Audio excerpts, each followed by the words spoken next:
Okay, I'm going to start with this one just to make sure that you understand the process of finding the determinant of any order matrix. It doesn't matter if it's, a million by a million.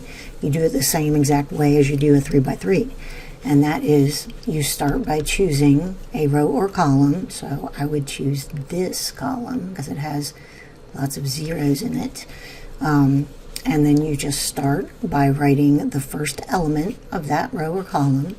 Then you cross out the row and column that has that element in it, and you write the determinant of what's left over. So -2, 4, 5, -1, 1, -1, and 0, 5, 3.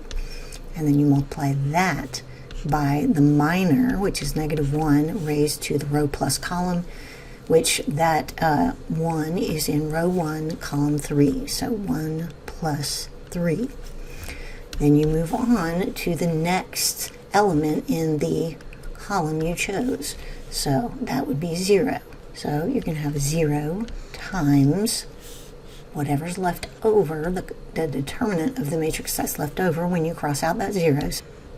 And then you're going to multiply that by -1 raised to the row plus column, second row, third column, so 2 plus 3. Now you're going to move on to the next element in the column you chose, which is another 0. You're going to cross that out and that out. So you're going to have 0 times, and the cofactor is going to be -1 times 3 plus 3. And then last of all, you've got the last element in that column, which is 2. So I'm running out of room here, but we've got 2 times the determinant of this matrix, 3, 8, 4, -2, 4, 5, and -1, 1, -1. And you're multiplying that by -1 to the 4 plus 3. I'm just going to go ahead and put 7. Okay, so that's the first step of this whole thing. Now, thankfully, 2 of those are just 0, so you can just cross them out, because 0 times anything is 0, 0 times anything is 0. That's fine, that's gone. So I'm going to have to now compute what's left. So first things that's left is that 3 by 3 determinant, -2, 4, 5, and -1, 1, -1, and 0, 5, 3, times -1 to the 4th, which is just 1, so that's gone. I'll just go ahead and cross those out just to say they don't change anything, so I'm crossing them out. All right, the last thing is 2 times this determinant, 3, 8, 4, -2, 4, 5, -1, 1, -1, and -1 to the 7th, which is -1. So I'm going to erase that -1 and just make this a -2, because that way I don't have so many things. So this will just be minus, since that was negative. All right, so now I have to find the determinants of these two matrices to keep going. So as I was saying, it's an iterative process, which means you do everything you have to do to that row and column, and then you move on to the next thing, and you just keep computing until you run out of things to compute. So now you have to figure out these 3 by 3 matrices to finish up and find out. You're still working on finding the determinant of that big 4 by 4, but part of finding the determinant for that 4 by 4 is finding these determinants. And then part of finding these determinants is finding the 2 by 2 determinants. So you just keep going down, down, down until you're done.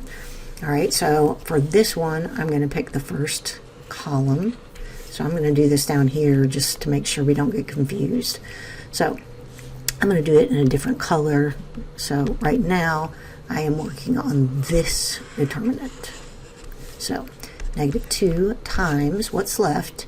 Cross out that row and column. You're left with 1, -1, 5, 3 times the cofactor, -1 to the 1 plus 3.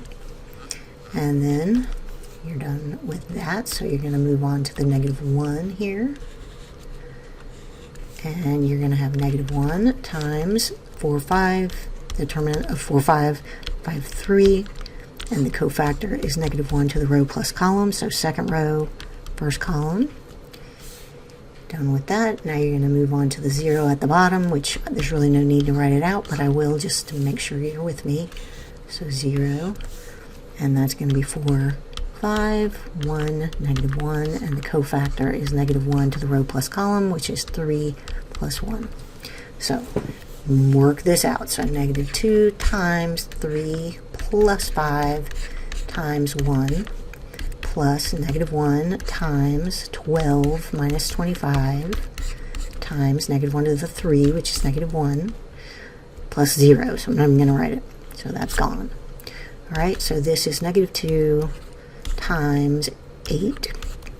And this is just 12 minus 25, which is negative 13. So that is negative 16 minus 13, which is negative 29. So that is the value of this part of this problem, negative 29. All right, now I have to find the determinant of that other 3 by 3 matrix. So I'm going to need to erase all this. All right, so for this one, all the columns, well, they're not, this last one is probably the best, so I'll pick this. So we start with negative 1 times the determinant of this 8, 4, 4, 5, and the cofactor is third row, first column, so 3 plus 1. And then we're going to move on to the 1 in the middle. So 1 times 3, 4, negative 2, 5, with the cofactor negative 1 to the row plus column, which is 3 plus 2. And then we're going to move on to the third thing in our row that we picked, and that is negative 1 times 3, 8, negative 2, 4, and the cofactor is negative 1 raised to the row plus column, which is third row, third column. And so we have here negative 1 to the 4th is just 1. We can get rid of that. We can get rid of that 1 because it's just 1 times something. This is going to be negative 1. This is going to be positive 1, so I can get rid of that. Okay, so negative 1 times 40 minus 16.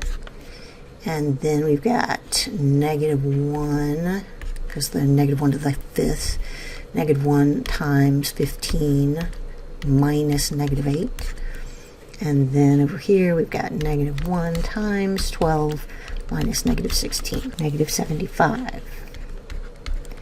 So this right here is negative 75. So we have negative 29 plus 2 times 75, which is negative 29 plus 150, which is 121.